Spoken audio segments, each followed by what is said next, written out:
Doing well. This morning,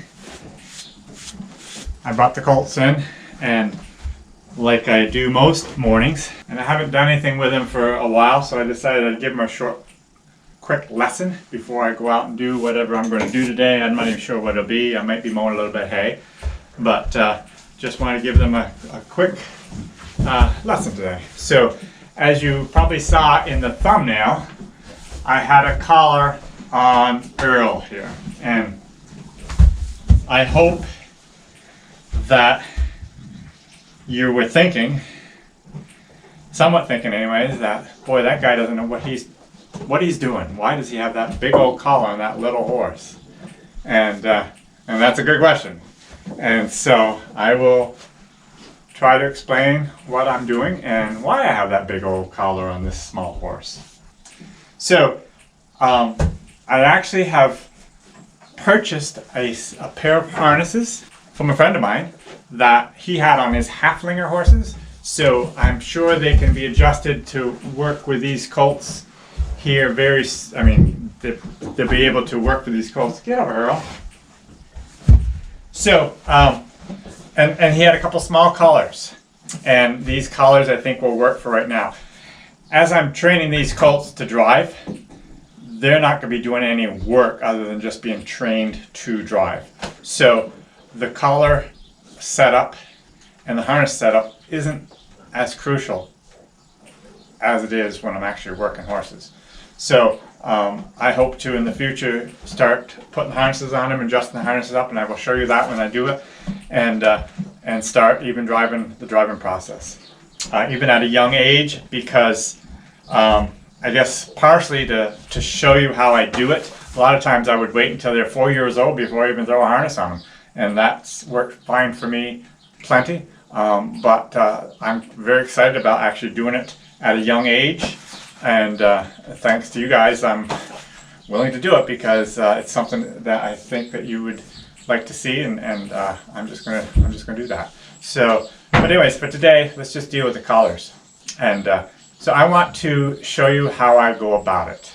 A few minutes ago, before I even thought about making this video, I started fooling with Earl, and I took Ken's collar, which is the biggest collar I have, and I started putting it over his head. Now, I always put a collar over the head, or at least I train a horse to do that.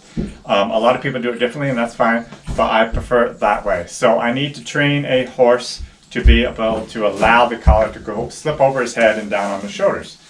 So I figured, well, if I'm going to do that, why not use this big old collar the first few times, just so that it's a bigger hole and easier for them to get used to that collar going over their head.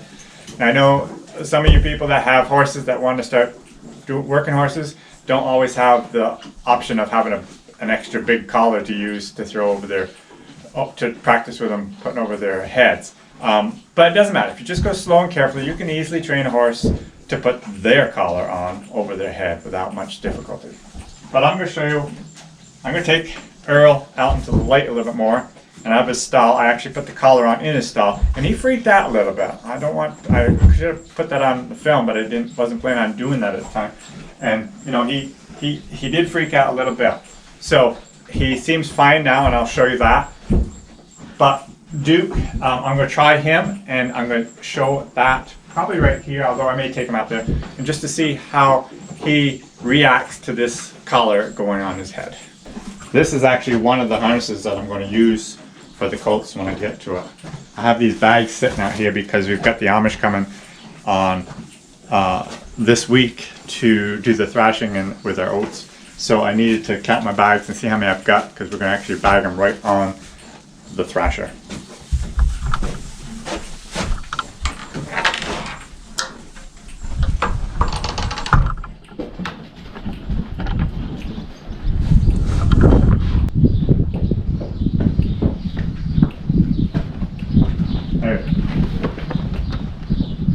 Okay, probably because the wind is kind of noisy here on my audio, I'll probably just talk over it. I'll do this and I will explain later what I'm doing. So the rope's going through the collar, and I put my foot on the rope just so I can hold it there. And like I said earlier, we had done this quite a few times in his stall, so he got used to this So as you can see, he's doing it very well without any time being scared or anything. He's just super with it. So one more time.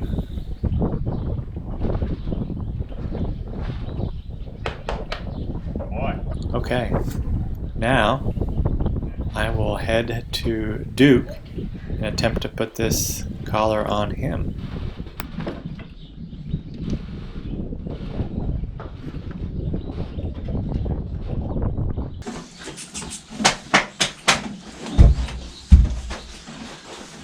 Okay, so now I'm going to come into Duke's stall and see how he is affected with this collar.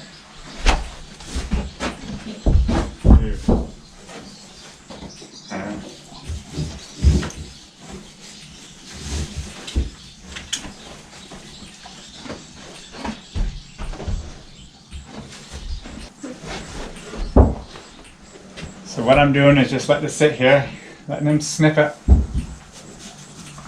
Sometimes I like the quick approach, which means just real quickly just throwing it on his head real fast.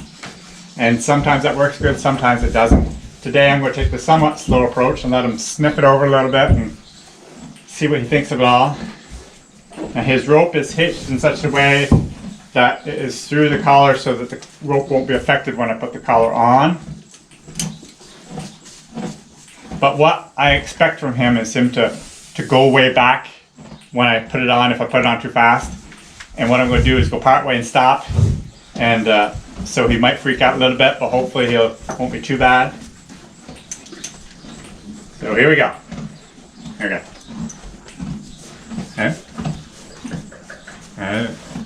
And back.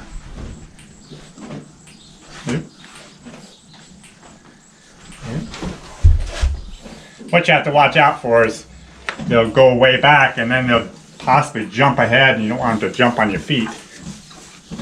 Yeah.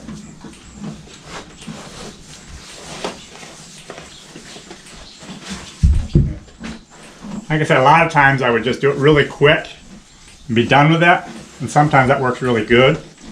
Actually, most of the time it does. But I'm just going to go slow today. Get him used to it.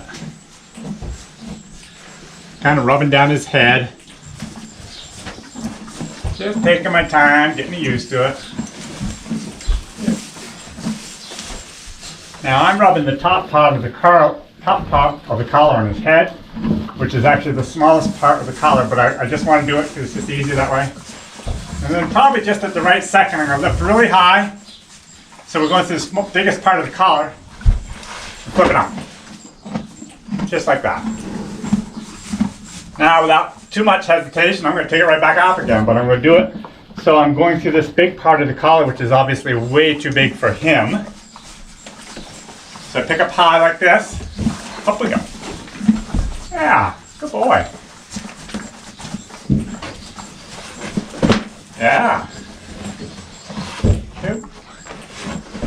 Very good. And most horses, I would say, react pretty well the same way. I mean, these Suffolk colts are, I must say, very, very easygoing. But I've had a lot of Belgians, and if they've been fooled with as much as I've fooled with these two, they're fine. It just doesn't take that long to get them used to things like this. Okay. Now, if I don't do this for 2 weeks or a month from now, I have to be very careful when I go back in here to do this process, and don't expect that they're just going to be perfect. They could very much spook really bad at that time. So you just need to keep that in mind, that each time you do it, unless you do it on a regular everyday basis, for a while now, it's still going to spook them if I wait for a month or two and attempt to throw this collar on their head. But they seem to have gotten the hang of it, and they're doing really good. Now, so what I'm going to do now is get the collar, the smaller collar, that's actually the ones that I will be using for them when I start training them, and we'll see what happens with that.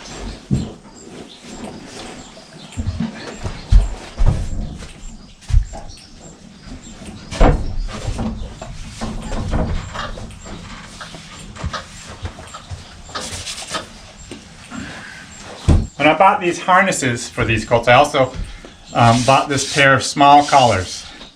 Now I don't know, at the rate they're growing, I don't expect these collars to last. They're going to be too small for them very fast. But we'll put them on and see what it looks like. I hope we will anyways.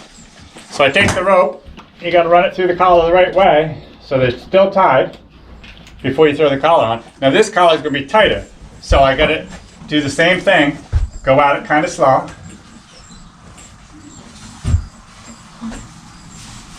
Now this is a lot tighter. I actually have to, I don't even know if I can get it over his head. Look at that. I don't think I am. I've got another one, let me try that one.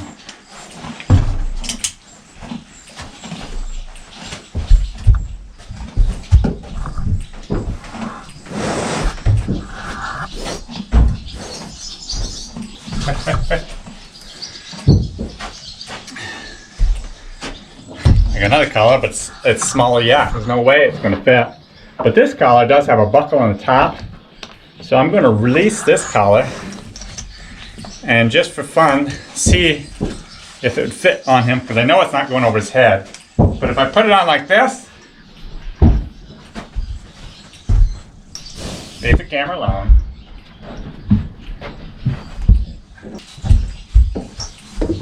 Leave the camera alone, Earl. Earl, leave it alone.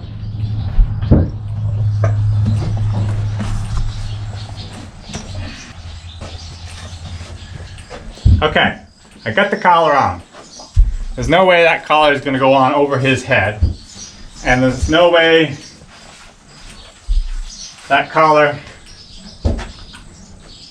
would work on him for very long. Although, for the purpose of training him, most definitely, I could use this collar. And, but I'm not sure when I'm actually going to get this. It might be several more months before I actually have time to actually put harnesses on him and start the training process. By then this collar may not even fit. But right now it would work, but it's not going over his head. And but that's okay. I think this collar, like I said, is actually bigger than that one. But it's tied off with the buckle. But if I disconnect that rope so that buckle would snap, it will come open. So I will see if this one will go on Earl. Okay, since I'm able to open that up, I'm still going to go over his head, even though I don't need to. But I'm just going to hold it in my hand like this, so the top is open like that. And since he was used to Ken's collar, although this is something different, I'm still going to go slow, and then put it over his head. So that will work like that. And then I can buckle it up top. And that collar will definitely work for him at this stage in the training. So here we have it. Both those collars I can live with for the very first stages in the training process. So there you have it. I got my pair of Suffolk colts already all collared up and ready to go into the next step of training them to drive. And I'm looking forward to it, and I hope I can share that with you. So anyways, I hope you enjoyed this short little video. Have a great day.